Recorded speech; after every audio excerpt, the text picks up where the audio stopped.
Saudações fraternas, companheiros espíritas e simpatizantes do Espiritismo. Estamos apresentando o programa Jesus por Emmanuel, estudando o livro Vinha de Luz, psicografia de Francisco Cândido Xavier pelo Espírito Emmanuel.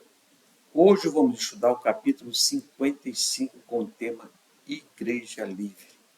Quem vai fazer o estudo para nós é a nossa amiga Lúcia Ericeira. É com você, minha amiga. Bom estudo e boas reflexões. Olá, queridos ouvintes, estamos iniciando o programa Jesus por Emmanuel.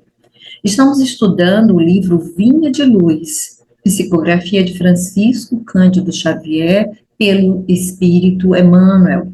Hoje nós iremos estudar o capítulo 55, com o tema Igreja Livre. Eu sou Lúcia Ericeira e faremos esse estudo juntos. Então vamos ao capítulo. Igreja livre, mas a Jerusalém que é de cima é livre, a qual é mãe de todos nós. Paulo, Epístola aos Gálatas, capítulo 4, versículo 26. E vamos aos esclarecimentos do nosso querido Emmanuel acerca desse versículo. O exame isolado deste versículo sugere um tema de infinita grandeza para os discípulos religiosos do cristianismo. A palavra do apóstolo aos gentios recorda-nos a igreja liberta do Cristo, não na esfera estreita dos homens, mas no ilimitado pensamento divino. O espírito orgulhoso e sectário, há tanto tempo dominante nas atividades da fé, encontra na afirmativa de Paulo de Tarso o antídoto para as suas venenosas preocupações.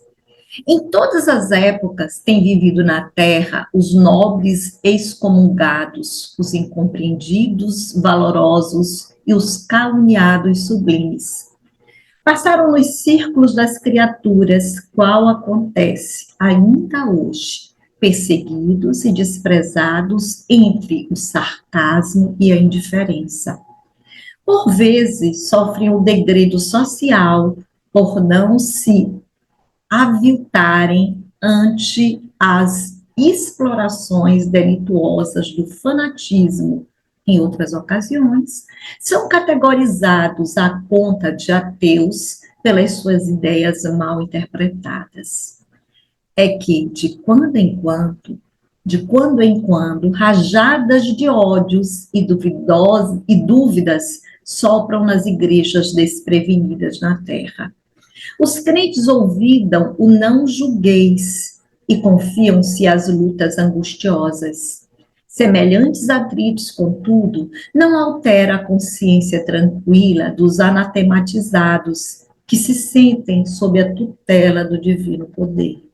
Instintivamente reconhecem que, além da esfera obscura da ação física, resplandece o templo soberano e invisível em que Jesus recolhe os servidores fiéis, sem deter-se na cor ou no feitio de suas vestimentas.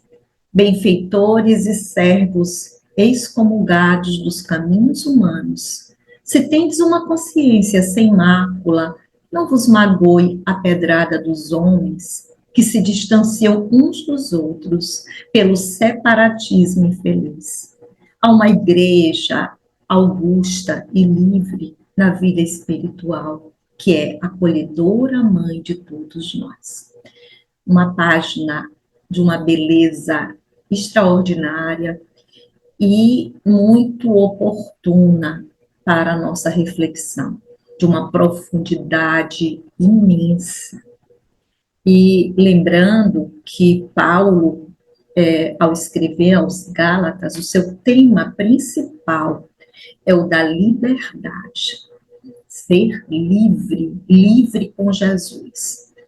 Essa foi uma das primeiras epístolas redigidas pelo nosso querido apóstolo dos gentios. E ela começa nessa apresentação da doutrina de Jesus, que é uma doutrina de verdadeira liberdade. que está além dos laços ou além da periferia da matéria para se estender à vida espiritual, onde verdadeiramente somos livres. E esse tema de liberdade, o Paulo, ele trata muito em suas cartas, inclusive nos mostrando o que significa essa nova aliança com Jesus, que ele intitula como segundo Adão. Nós experimentamos a morte até Moisés. A partir de Jesus, somos espíritos imortais e livres. Então, a primeira aliança é a aliança escrita em pedra, é a aliança humana. A aliança com Jesus já é uma aliança espiritual, é uma aliança que nos mostra a nossa verdadeira natureza. Tanto que Paulo chama Jesus do segundo Adão, que é o espírito vivificante. Então, o primeiro Adão é o ser vivente, é o ser que experimenta a morte. E o segundo Adão, que é esse caminho espiritual que Jesus vem nos mostrar, é o espírito vivificante. Então, Paulo nos apresenta com toda a maestria essa doutrina libertadora que vem nos trazer Jesus. E quando ele faz essa metáfora com a Jerusalém de cima, nós supomos haver uma Jerusalém de baixo. E a Jerusalém de cima é a Jerusalém livre, é a Jerusalém espiritual, que verdadeiramente é mãe de todos nós. E nessa carta aos Gálatas, ele faz esse paralelo entre os filhos, que na maioria das vezes nós nos comportamos como servos, como escravos. E com Jesus chega a hora de nossa emancipação, de realmente sermos filhos de Deus, herdeiros da sua criação. Então Paulo nos remete o olhar para essa liberdade, para além dos vínculos da matéria que escraviza, do qual ainda temos toda essa limitação, para nos mostrar um novo caminho, que é o caminho que Jesus serve-nos de pastor, de guia, que é o nosso caminho ascensional, nosso caminho evolutivo. Então, ele, quando faz ele faz também esse paralelo entre o filho de Agar e o filho de Sara. Então, um representa ainda a escravidão, ainda representa o jugo da matéria, e o filho de Sara é o filho da promessa, é o filho da liberdade, é o filho que nos vai dar sequência a um roteiro espiritual. Então, ele já vai começar a mostrar esse versículo, que tem uma profundidade tão grande, que faz esse paralelo entre espírito e matéria, entre o plano espiritual e o plano material. Paulo começa a sua explicação falando sobre o exame isolado do versículo, porque ele tem essa maestria, aliás, Emmanuel tem essa maestria, de como no colar de pérola, ele verificar o valor que tem a pérola isolada, e também de verificar o conjunto daquela pérola no colar. Então, ele começa a fazer esse paralelo entre o exame isolado do versículo, mas nós vamos ver que na mensagem ele faz a inserção da joia, que é essa mensagem. E aí ele chama atenção para os discípulos religiosos do cristianismo quanto a essa infinita grandeza do exame isolado desse versículo. E ele nos lembra que Jesus funda uma igreja, no sentido de eclesia, de conjunto de pessoas que liberta, que nos dá uma condição de sermos livres e felizes, além dessa esfera estreita dos homens, mas seguindo o ilimitado pensamento divino. Só que os seguidores, ou os pseudo-seguidores de Jesus, ainda não conseguiram se libertar desse espírito orgulhoso do sectarismo, que, por tanto tempo, tem dominado as atividades de fé. E nós verificamos que essa afirmação de Paulo sobre a igreja livre é um antídoto para essas venenosas preocupações. E assim nós temos visto missionários, como o próprio Paulo, que traz uma mensagem nova. E por trazer essa mensagem nova, ele foi perseguido, ele foi excomungado, ele foi incompreendido, ele foi rejeitado, né? E caluniado pelos seus. A exemplo do que aconteceu com Jesus, né? Que partiu deste mundo da forma mais dolorosa e considerada mais vil para a época através da crucificação.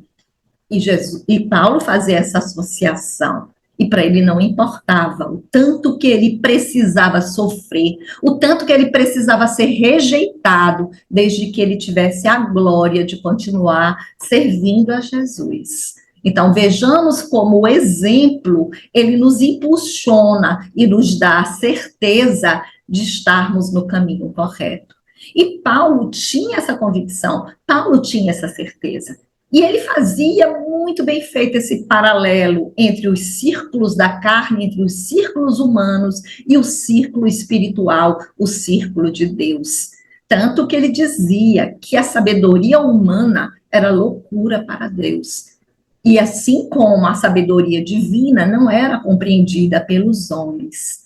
E assim nós temos notícias de vários servidores, na verdade, na verdadeira acepção da palavra de Jesus, que passaram por esse mundo totalmente incompreendidos, sofrendo degredo social, porque não se submeteram às delituosas ações do fanatismo religioso. E por isso, algumas vezes, como nos esclarece Emmanuel, foram categorizados como ateus, porque as ideias foram mal interpretadas. E aí é que nós verificamos, né, dentro das contendas religiosas, um afastamento do verdadeiro sentido da mensagem de Jesus. E aí verificamos brigas, preconceitos, dissensões, e nos esquecemos da grande mensagem de Jesus, que nos orienta a não julgar, porque nós não temos essa capacidade. Nós não temos o conhecimento de todas as variáveis que estão inseridas ali em um processo, mas nos arvoramos ao direito de, em nome de uma religião que oprime, que escraviza, nos sentimos no direito de julgar, nos sentimos no direito de criticar, e aí nos esclarece Emmanuel que nós precisamos ter essa autoridade, precisamos ter essa consciência que nos dê a tranquilidade de estar vivendo a mensagem de Jesus em toda a sua pureza. Temos que saber que, além dessa esfera física, resplandece um templo soberano, que ainda nos é invisível, que ainda nos é imperceptível, mas é onde Jesus recolhe seus servidores fiéis, sem nenhum tipo de preconceito, nem preconceito de cor, nem preconceito de condição social. E nós temos que nos lembrar da forma como Paulo foi acolhido no plano espiritual após todas as suas lutas, para nos mostrar a mensagem de Jesus em toda a sua pureza, em toda a sua profundidade, nos mostrar essa liberdade, nos mostrar que somos espíritos viventes. Após Jesus, não mais a morte nos assombra, o que levou Paulo a questionar a morte: onde está o teu aguilhão? Jesus venceu a morte e nos mostrou que a nossa vida, a verdadeira vida, é a vida espiritual. É claro que ainda para lutarmos contra as trevas, precisamos estar muito seguros, Precisamos alimentar as nossas convicções. E sempre que nos sentirmos excomungados, mal compreendidos nos caminhos humanos, é preciso que tenhamos essa certeza de uma consciência sem mácula, para que nós não nos deixemos levar pelas mágoas, para que as pedradas humanas não nos distanciem dos nossos propósitos, não nos distancie um dos outros, mas que nós tenhamos esse propósito de seguir Jesus na pureza da sua mensagem que liberta.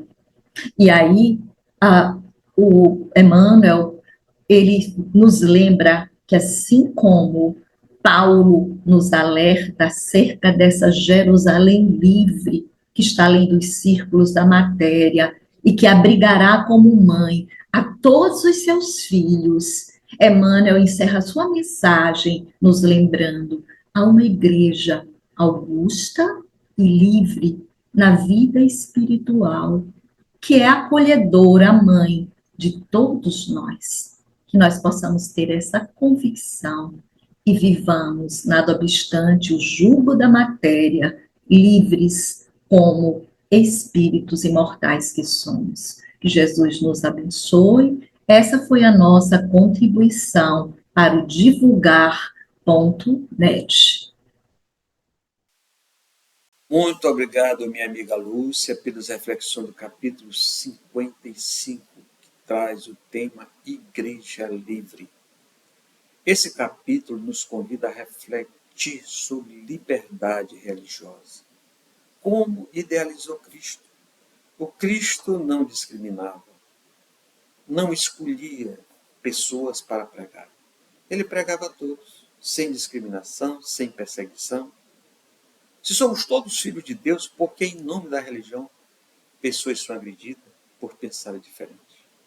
A orientação de Jesus era diferente disso. Portanto, sem discriminação, a igreja deve ser livre de pensar, de agir, de compreender o Evangelho, sem ideias preconcebidas. Agradecemos mais uma vez a nossa amiga Lúcia e pedimos a Jesus que derrame paz na vida de todos os ouvintes. Convidamos você para se inscrever no nosso canal do YouTube, divulgar a doutrina espírita e conheça todos os nossos conteúdos. Muita paz e